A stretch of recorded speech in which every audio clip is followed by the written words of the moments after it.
असत्य बातें परोसी गई, नितांत असत्य। नमस्कार मित्रमैत्रिणींनो, मी मुक्ता कदम। आणि निकाल लागल्याच्या नंतर बीजेपी आणि RSS यांच्यामधले वाद चव्हाट्यावर आलेले आहे। आता आपल्या सगळ्यांनाच माहिती आहे की आपले पंतप्रधान यांनी 10 वर्षांमध्ये किती खोटं बोललेले आहे। आणि आता चक्क मोहन भागवत असं म्हणालेले आहे की प्रचारादरम्यान हे खूप जास्त खोटं बोललेले आहे, बेहद असत्य। त्यांचं जे विधान आहे ते असं म्हणतात की असत्य गोष्टी सांगितल्या गेल्या, नितांत असत्य। कालचं त्यांचं भाषण फारच रोचक आहे। या भाषणामध्ये त्यांनी आपल्या पंतप्रधानांचं नाव न घेता जे टोले लावलेले आहेत ते सगळेच्या सगळे टोले त्यांनी यांनाच लावलेले आहे।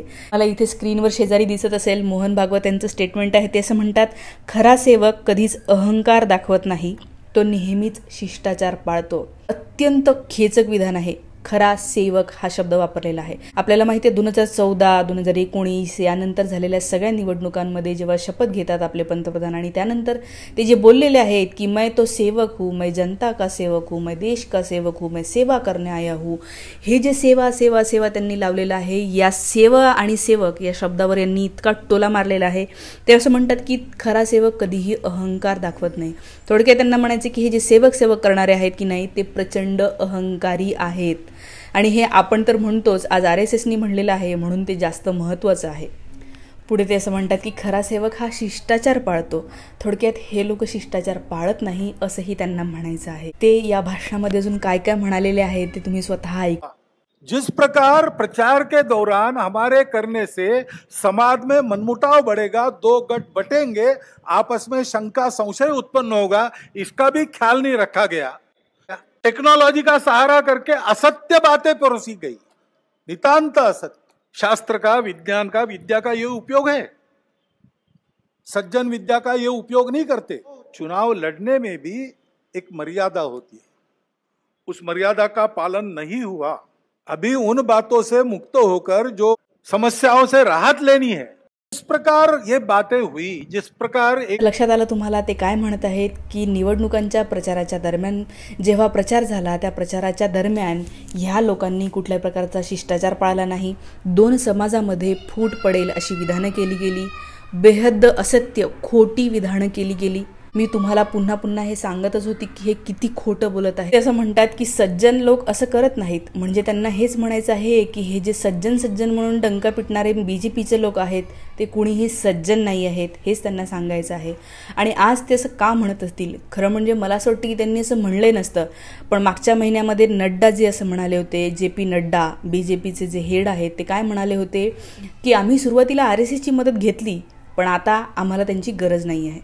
थोडक्यात BJP जेव्हा वाढत होती तेव्हा RSSचेच सगळ्या लोकांनी मदत केलेली आहे आणि आज BJPमध्ये असणारे जे कोअरमध्ये असणारे सगळे लोक आहेत हे RSSचेच लोक आहेत। नरेंद्र मोदी हे सुद्धा RSSचेच स्वयंसेवक होते, अटल बिहारी वाजपेयी हे RSSचे, हे सगळे RSSचेच लोक आहेत। नड्डा असं म्हणाले की आम्हाला सुरुवातीला त्यांची गरज लागली पण आता आम्हाला त्यांची गरज नाही, आम्ही आमच्या स्वतःच्या बळावर वाढू असं म्हणाले।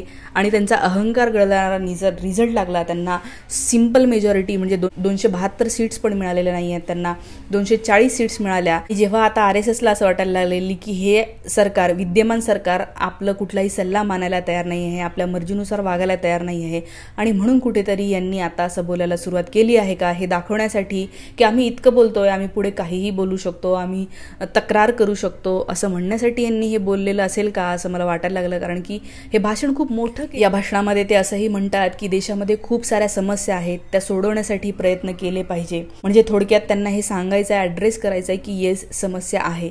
आजपर्यंत संघ ज्याच्यापासून लपत होता, जे झाकत होता, यांना सवय आहे, मला माहिती आहे। मी 3 वर्ष या संघटनांशी संबंधित काम केलेलं आहे, माझ्या घरच्या अनेकांनी काम केलेलं आहे, मला माहिती आहे की यांचा ॲप्रोच असा असतो की एखादी जर समस्या असेल ना तर तिची वाच्यता त्यांना करायची नसते। त्यांना असं वाटतं की आपण जर सांगितलं ना की ही समस्या आमच्या इथे आहे तर म्हणजे लोकांना असं वाटतं की यांच्याकडे खूप समस्या आहे, त्यामुळे ती सांगायची नाही। समस्या आहे असं सांगणारे लोक असतील तर सॉल्व्ह करायला सरकार पुढे ढसतं, हे त्यांना आत्ता कळायला लागलं असं मला कुठेतरी वाटतंय।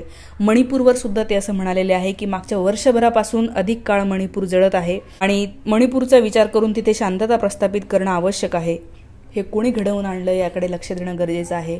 आज 1 वर्ष उलटून गेल्याच्या नंतर मणिपूरवर बोलत आहेत. आजपर्यंत त्यांना का बोलावं वाटलं नसेल, मला खरोखर असं वाटतं. इतकी भयंकर परिस्थिती या देशामध्ये आलेली होती, मणिपूरमध्ये आलेली होती. आपण सगळेजण बोलत होतो, हळहळत होतो आणि हे सगळे लोक गप्प होते. आज यांचा कुठला इगो दुखावला गेलेला आहे की यांना आज असं वाटतं की मणिपूरची समस्या सोडवली पाहिजे. आता हे राजकारण काही जरी असलं तरी त्यांच्या या बोलण्याचं मी स्वागत करते.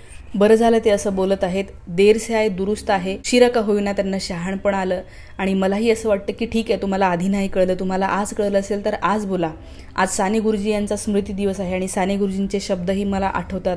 साने गुरुजी असं म्हणतात की उठा, बोला. ज्यांना मन आहे, हृदय आहे, ज्यांना बुद्धी आहे, ज्यांना समज आहे, त्यांनी बोललं पाहिजे, लढलं पाहिजे, भांडलं पाहिजे. कारण की ह्या पीडित व्यक्तींसाठी, दलितांसाठी, स्त्रियांसाठी बोलणारं कोणी नाही आहे. त्यामुळे ज्यांना समजतं त्यांनी बोललं पाहिजे.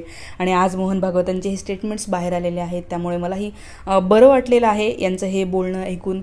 शिवाय मला असं वाटतं की याच्याकडून BJP नक्कीच काहीतरी धडा घेतील किंवा यांच्यामधली दरी आता स्पष्ट दिसायला लागलेली आहे आणि 10 वर्षानंतर कुठेतरी RSSच्या लोकांना जाग आलेली आहे की हे जे काही सरकारमध्ये चाललेलं आहे ते चुकीचं चाललेलं आहे. आता विषय फक्त असाच आहे की यांना फक्त कळतं, RSSच्या बरेच लोक मला माहिती आहे की यांना कळतं की हे चुकीचं चाललेलं आहे. ते स्वतः असं म्हणतात, मोदींना ते सपोर्ट करत नाहीत. पण इलेक्शनच्या वेळेला जेव्हा बटन दाबायचं असतं तेव्हा ते जाऊन कमळाचं बटन दाबून येतात. त्यामुळे तुम्ही जे काही बोलता त्याचा इफेक्ट तेव्हाच होतो जर तुम्ही जेव्हा बटन दाबता तेव्हा त्याचा परिणाम होत असतो.